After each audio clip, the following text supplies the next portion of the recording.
चतुर्भुजो जगन्नाथः कण्ठशोभितकौस्तुभः पद्मनाभो देवगर्भश्चन्द्रसूर्यविलोकनः जगन्नाथो लोकनाथो नीलाद्रीशः परो हरिः दीनबन्धुर्दया सिन्धुः कृपालुः जनरक्षकः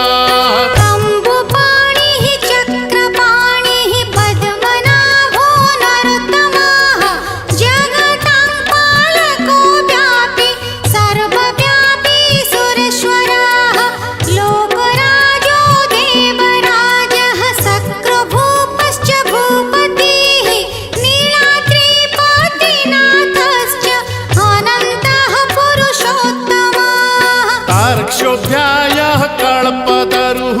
विमला प्रीतिवर्धनः बलभद्रो वासुदेवो माधवो मधुसूदनः दैत्यरिः पुण्डरीकाक्षो वनमाळि